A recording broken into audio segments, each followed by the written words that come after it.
What's up, everybody? What's up, YouTube, Discord? Two stocks we're watching today. I mean, we watch a bunch of stocks, but two stocks in particular we're going to be watching. It's going to be GameStop and going to be Paramount. Um, Obviously, I watch like MSTR pretty much every day, which is a crypto stock based around Bitcoin. Um, haven't put a video on YouTube in a while. Not even sure who this is going to reach. Frankly, the views are down pretty significantly for like all content creators on YouTube, but especially stock YouTubers. TikTok and TikTok Shorts seems to be the place for that, but they don't pay Canadians at all, and I'm Canadian, so where's the incentive there to post? Do a bunch of work and get literally zero pay while they make revenue off your content. It's kind of silly. So if you do like stock content or want to be part of a group that isn't going to just pump crap on you, join the Discord. Okay, the link will be below, but it is also at the bottom of the screen here. Join today, upgrade.chat/free from it all exclusive. Okay, give you access to the Discord. So here you have three different time frames: 2-minute, 15-minute, and 1 hour. As you can see, I sold just about 16 bucks. I saw what was happening in the pre-market. Did not like it when it broke below the 13. It checked the 13 on the 15-minute and it rejected. So I immediately sold, knowing full well based on the volume of the pre-market, which is practically nothing, that it was going to flush. Okay, so rather than just be married to stocks and rocket chips and zoom boom, whatever the hell to the moon and all that bullshit, rather than just hold, I sold. So now I've saved myself over $100. Well, I mean, it's 1507 now, but it did hit for 1490. So save myself 100. Imagine if you had 1,000 shares. Okay, you'd save $1,000. Imagine if you had 10,000 shares because you were FOMOing in on Friday. You know, you would have saved a significant amount of money here. 10,000 shares, $1 a share, $10,000.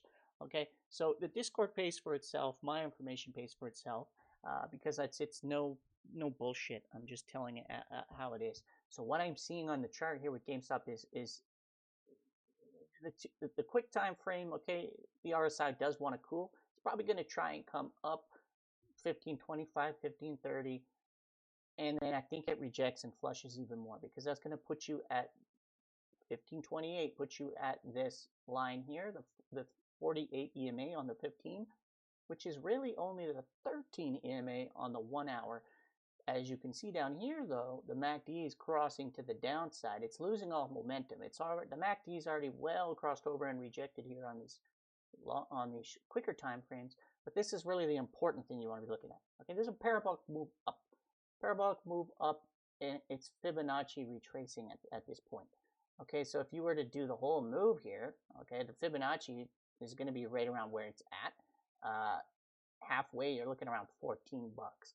It just had a massive short enter right now there too, and some profit taking. I do have buys personally set up at 13.50 and 11.75. I might even be able to lower this now. I'm not going to click it now because I don't want the information to show, my account info to show up on here. But I'm going to try and hover just above this on the longer time frame. I'm going to try and hover above that because I don't think the play is dead or done at all. I think that people are profit taking right now. There's no volume. The volume is gone, which means retail is holding and not adding or buying. Like I was running the numbers on this, okay, on Friday on all of our stock tweets, and I said like, okay, there's only 306 million shares right now, right? If 306 million shares divided by even 100 shares, if you would only, sorry, not 100 shares, 360 million divided by, so if everybody bought 100 shares, you would only need 3 million people to actually own the whole float. Shorts would be screwed. It's dumping even further, so I've saved even more money. Like I'm totally happy with what's happening right now because I sold a call and bought shares on Friday.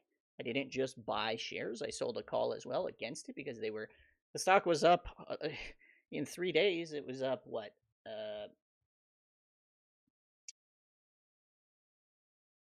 100%. So that's the time to sell a call. I got paid $250 for one call. So I'm probably gonna be able to close that out for nothing, and I'm actually gonna be ahead. But anyways, um, everybody could own the stock with 100 shares. I think a lot of people uh, own more than 100 shares of the stock. So let's just say it's 300 shares a person, okay? Which would set you back a few grand, you know. Um, at this point, it sets you back $4,500. Only 1 million people globally would need to put that kind of money into GameStop to own the entire float and just wreck shorts. Uh, I think that's pretty achievable. There's only one problem here: is there is a lingering shelf, just like with AMC, where they used the entire shelf up, and then they did Ape, and then they put it all back into AMC, and then they made a new shelf. It's the same thing with GameStop. Unfortunately, it's ran by Cohen still, I believe, and he's a dirtbag. Just look at Bed Bath and Beyond, and look at Chewy, uh, and so this actual the run up is never going to be anywhere near GameStop prior. For starters, the cost to borrow even after this crazy run up normally like that would change. Like it'd probably be 75, 100, 200. It's zero. It doesn't cost anything to short the stock right now. Nothing. Okay, this is my broker. This is live information. I'll prove it. I'll just do a quick update and you'll see the extended hour price change to what it is right now. Okay, so it's $15 right now, right? Extended hour 15.05. Bid 15, ask 15. Right? The borrow rate is nothing. I could short this for free if I wanted to. I'm not shorting it, but the margin requirement is not the cost to borrow. Margin requirement means if I want to short $1 of this, I need $5 in my account. Okay, so if I wanted to short 100 shares, I actually need 500 shares worth of money just to short 100 shares, which is in a stock world, 100 shares is a lot. Like, not a lot, like a lot, as in a full, complete 100 shares is like typically how you would trade stock. You don't normally trade like 27 shares. You trade a lot, which is 100 shares. Anyways, I still think that would be enough to move the needle, though, if everybody was in this stock to a certain degree. Even people who were just like, downside here is like $12 for sure. $12 in the interim. So I mean, you could really lose a lot here. If it goes to 12, you're losing like 40% of your investment. Upside could be substantial though, with FOMO and things like that. I definitely am in the camp that this thing is coming down today, or staying down today at least.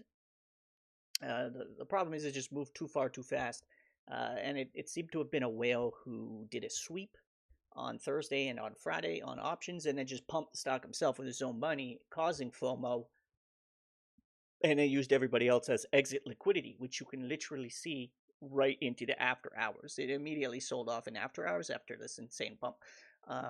That's this is the whale unloading. Uh, and then this is a result of nobody left with any money to buy, or nobody caring to buy, or definitely no big money is buying. There's no volume. The volume this morning is probably almost entirely retail at this point, which is merely 326,000 shares. I do. So again, I mean, I'm ready to buy. Take that for what you will. You don't have to do what I do. I'm just saying I'm ready to buy. Obviously, you can see 1480 hits, 1471 hits, and the RSI is only 14, so it's resetting. Like I'm saying, it's going to come to this 13 EMA, and I do think it rejects. I don't think it comes up and over. I think it rejects. You got the VWAP is 1563, so I mean VWAP on the long time frame is kind of acting like a magnet to pull it higher, but you have direct resistance at 1526. Okay, 1526, 1526, 1524. That's pretty hard resistance at this point. Support is going to be 1335 and or around $12, 1175. I'm ready to buy there because I think if it even gets even anywhere near those numbers, it is going to rocket. I will probably pick up actual calls as well if it falls to this zone. I'm not sure if I'll pick up calls here, but I definitely will pick up calls if it falls down here. Again, there's no company-specific news on why this is moving. Let's just quickly move over to Paramount. Um, so the announcement, this thing has been a kind of a bit of a cluster. Okay, there's a lot going on with the CEO. She's kind of a sketchy bee, like 100%. She's sketchy as fuck. You can see it has very strong support on off of $12 or $13. $13 in particular. It had a bit of a scare because of some news articles suggesting that there was going to be no deal at all with Skydance. And interestingly, it fell all the way to 11.50. Made a double bottomed back here at like 10, which is multi-year lows, and has since gone up. And then it had the new, it went from 10 all the way to 13. Had that news just last week that there was going to be no Skydance deal, okay? And then abruptly fell. The puts, I remember the puts were like 5,600% or something. Like they went crazy. Or sorry, that was here. Yeah, Friday, 5,600%. Okay, 56x and this was in 1 hour, and then this is hour 2. So those went crazy. And then of course in the after hours on a Friday where nobody can buy calls and nobody can do anything other than potentially buy shares, depending on who your broker is and what country you live in. Sony says, yeah, we want to put in a bid with Apollo again, which they've already done. Long story short, I re-entered the play this morning, as you can see here. Just 200 shares for now, because I've already been burned on this before. 200 shares. We'll see what happens. That's going to be more like I'm just going to hold that. Doesn't really matter. In my mind, my downside, like I'm going to get out of this thing at bottom case scenario, I'm gonna get out at $10 if it were to fall for some reason. $10 is gonna be sorry, let me rephrase this. I'm giving this 30 days, okay, because since this is a new offer, this is gonna be another 30 days. And I'm gonna call that 30 calendar days, not 30 business days. So I don't even really care what the price goes to in 30 days. If it goes below 10, that's going to suck. That's going to scare me. I don't think it will, because this is a longer time frame. And then if we switch it to 1 day, 1 month, 1 day. So if we go to a daily chart, like your support is all there. It's all intact. The stock has not fallen to those levels. I don't foresee it will now that we have multiple bids and offers on the table. I think this is going to drive FOMO even more. You're dealing with a 100-year-old company. Sony's a 100-year-old company. They've got NFL contract rights. They've got insane intellectual property, IP, Top Gun, Ninja Turtles, Transformers, all that shit. The Halo series is for fire. I thought it's like amazing. Very good studio. They have multiple branches. They got Black Entertainment Television. That's what that Apollo guy wanted or whatever. So they've got a full gamut of content and variety that I think is just the value of it all combined. I mean, Sony doesn't need to keep it all. They can keep what they want and sell what they don't want. Divest, right? Hell, they can buy it and dilute. I don't care what they do with it. As soon as the deal happens, I'm selling my stock. I'm definitely not holding whatsoever. Even if the deal is announced to happen, and say this, what will happen is this will, like, let's say they say it's for $20 a share. What you're gonna see is Paramount spike to like $18, $18.50 maybe. It's not going to go all the way because there's a chance that government will step in and block it. They'll say, oh, that'll make the company too big or whatever the hell. So they might step in and try to block it, like what happened with Amazon and iRobot, or some of these oil companies, or like this U.S. Steel right now. So it will never go to all the way to 20, but it will probably jump to 18 plus. At that point, I will sell. I'm not going to sit there and risk all of that profit from 13. I entered at 13.33 today. I was like thinking I'll wait and see if it goes to like 13.10.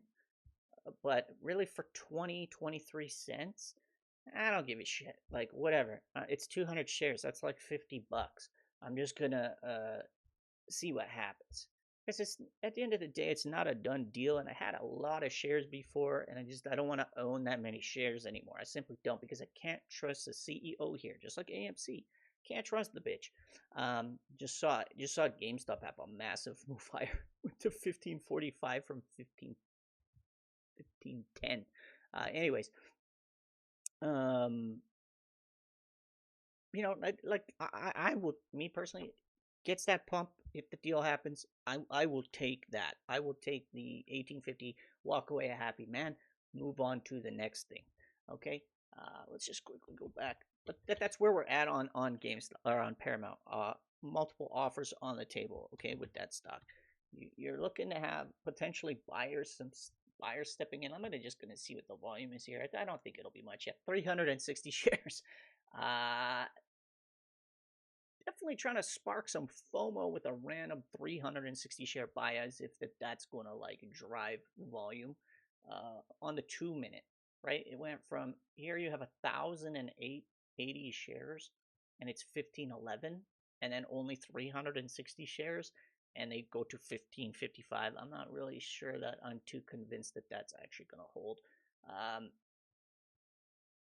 Especially now that that one teensy weensy buy moved RSI all the way to 55. It did blow up and over this 13 EMA, so that is interesting of note, but it is below. One second here. Yeah, sorry, it is below 13 EMA. I'm just watching a couple other charts as well. Back to 1 day. Yeah, so could be setting up, and then here you've got 3,000 short versus 300 long. You know what I'm saying? Like, it's not adding up to me. You're still bearish on the since Friday after hours. It's actually in a bearish trend. We'll see what happens here. I would love to see this come down to the 1350 zone or the 1175, so I can pick something up, and if it goes all the way down here, go long on calls and just make a shit ton. Because I think that would spark serious FOMO and buying. If you could get it, because that'll be right. If it goes to 13, I believe 1335 equates to a 19% drop from close Friday. Close Friday was, maybe it's close 1647. Right? Yeah. So 19% drop. Right. Oh. Okay. Yeah, about 19% drop if you round it. To get to this zone, this might take 2 days. If it does drop today, I could see it continuing for 2 days. To this, it's not going to go there today. It's not going to go to 1168 today. The 1168 divided by 1647 would be a difference of, it would be almost a 30% drop, which would be essentially be giving back what it did on Friday. That's not, so again, that's not like out of the question, because it gained 30% on Friday or 40%. But I mean, if you just look at the chart, again, I think what they are doing is driving up 200 EMA overall. They're driving it up right now. We're getting some. So what we have right now at 8 a.m. Eastern is what's called soft open. That's why you're seeing this crazy spike. There's all these orders that are ready to go. That get filled. You could put in an order for 15 and hope, or like, it's not going to hit. It's a really weird situation. It's like orders that exist. I'll show you level 2. Orders that exist, but you don't have any effect on either. Like 1,000 shares went through for 15.95, 9,000 shares on the dark pool ADF 15.35. Like, and now it's 14.95. It's trading at. Like, there's no rhyme or reason to the soft open trading prices. They're literally all over the place. I don't know where half of these orders come through. The ADF is a dark fund, like a dark pool. So none of those orders are retail at all. This is all industry and insiders. I'll show you some more. You had as low as 15.15. 1550, 1512, 1,000, 1595, 1,000. Like, that's in, we're talking at 83-cent difference here. 1503. You had a bunch come through for 1482. Like if you were like, oh yeah, I want to go long on GameStop, I'm gonna put in an order for 1490, and then you saw this fill, and yours didn't fill, you would be like, what the fuck? It's irrelevant. This you don't have any say in what's going on in this sort of pre-market soft open dark pool bullshit. It's just like companies moving stocks from one company to another. This is interesting though. It's hitting a peak of 1615. It's hit it a couple times now, and then 1490. It's trading between 1615 and 1497. Like, look at this shit. And if you were following a quick time frame, you would be getting like a big hard on, like, oh yeah, oh, look at that. But it's just not realistic. It's not the reality of the stock. It's just they're sorting out all this dark pool shit right now. Okay, when you can see a few bars going, okay, now you're in business. Oh, some significant volume coming in on the buy side just now. This should probably be a live stream and not a video, but it's just I didn't realize I was so close to soft open, and then but like one thing to note about this level 2 or the volume or order entries and things like that is only the ones that are 100 shares are going to register a price change that you actually see. So none of this one would. Let me fix this. So these would. This one won't, even though it's 97. That's not enough. It has to be at least 100, right? So that's why you saw this bar go crazy right now, because the only orders of 100 were 1632, 1631, and then 1548. And where are we right now? 1548 exactly, right? 100 shares is a lot or a block. Okay. You try writing with the mouse. It's harder than you think. So you get a block trade, that's going to affect the actual share price. So if someone does 99 shares at $17, that it won't affect the price. Okay, it's just going to fill whatever the bid is. The bid is 1538. The ask is only 1550. Okay, so when it's stuck 110 shares at 1550. Did 99 shares at 1550, you will get 99 shares for 1550, and it will stay 1546. It won't change the price. You have to buy and or sell at least 100 shares. What's the volume now? Well, volume is almost doubled from that though. It is at 585 now, and it was only like 3 something when we started the video. So just in the last 6 minutes, you almost doubled the volume. But again, this is like nothing like it was on Friday. I think the volume on Friday was like 300 million. It was the whole float in volume. So it makes me a little sketch with what we see on this today. I mean, all this dark pool is keeping it up and over this 13 EMA though. Interesting, very interesting of note. I'm going to end the video there because I'm not really adding anything other than a quick education on how that works, and what my thoughts and plans were for the stock. We will take it from there throughout the day. So far, it is down 7.1% in the pre-market. And let's see what Para did real quick on the. So it didn't really do a heck of a lot on the soft open. It bumped up like 20 cents. I don't know. I'm technically green right now. I am like I said, I'm just gonna hold this and see what happens for what do you call it? I think we're gonna get some FOMO on Paramount here. So I mean, how couldn't you with Sony stepping in, right? But for the time being, I am keeping my eyes on GameStop, MSTR, Coin, Robinhood, Starbucks. I'm probably gonna change Carvana, and we'll see where the day heads here. It's Monday, May the 6th. Hope you guys have a good trading day. Free.